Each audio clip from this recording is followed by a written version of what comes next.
मुर्दाबाद मुर्दाबाद मुर्दाबाद, युवाओं को धोखा देने वाला मुर्दाबाद मुर्दाबाद मुर्दाबाद, बीजेपी सरकार मुर्दाबाद मुर्दाबाद मुर्दाबाद, बीजेपी सरकार मुर्दाबाद मुर्दाबाद। बेड़ियों में जकड़े हाथ लेकिन बुलंद आवाज।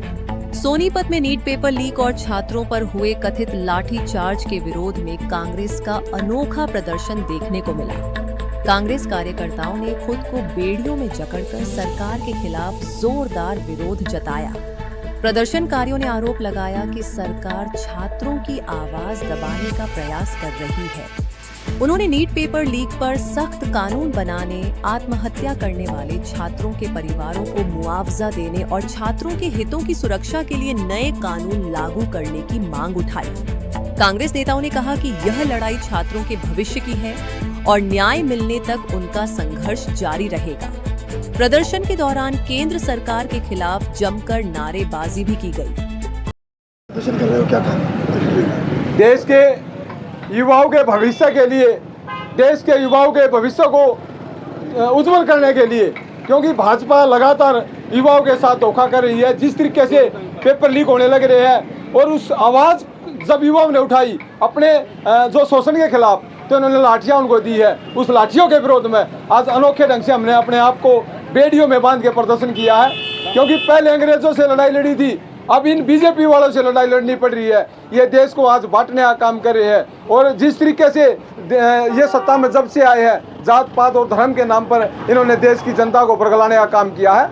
लेकिन आज जब युवाओं के भविष्य के साथ इन्होंने खिलवाड़ करने का काम किया है, तो आज देश का और प्रदेश का युवा इनके खिलाफ खड़ा हो चुका है और पूरे देश की जनता आज बीजेपी को गालियाँ देने का काम कर रही है। बीजेपी कह रही है कि कांग्रेस इसमें राजनीतिकरण कर रही है। कहीं भी राजनीति नहीं है।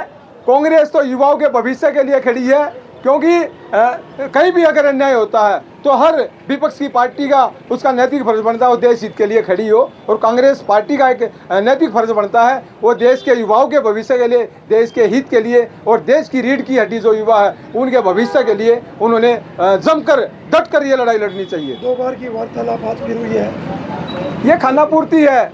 अगर ये चीज पहले कर लेती युवा आज जंतर मंतर पर क्यों बैठता?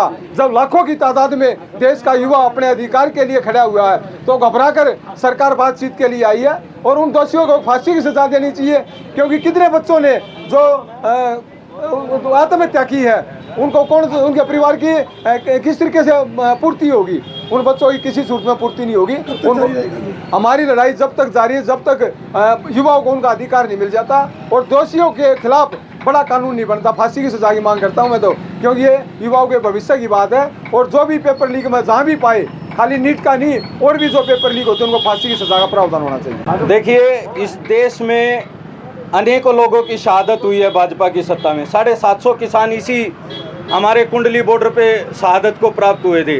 17 हमारे देश के भविष्य जो बच्चे आने वाले समय में नीट का एग्ज़ाम कैंसिल होने के कारण से जिन्होंने इस अपनी जीवन लीला समाप्त कर ली, उनके लिए आज हमने अपने आप को बेड़ियों में जकड़ करके और मोदी सरकार के खिलाफ हम प्रदर्शन कर रहे हैं। अब सरकार से वार्तालाप जारी है, 2 मांगों पर सहमति हो चुकी है। वार्तालाप से काम नहीं चलने वाला। जो मुख्य मांग है, शिक्षा मंत्री धर्मेंद्र प्रधान जी का इस्तीफा होना ही चाहिए और हर हालत में हम लोग धर्मेंद्र प्रधान जी का इस्तीफा करवा कर ही मानेंगे। इससे कम कुछ भी स्वीकार कह रही है कि कांग्रेस राजनीतिकरण कर रही है। अगर इस देश के युवा, किसान, मजदूर और संघर्षरत लोगों की आवाज उठाना राजनीति है, तो हम ऐसी राजनीति करते रहेंगे।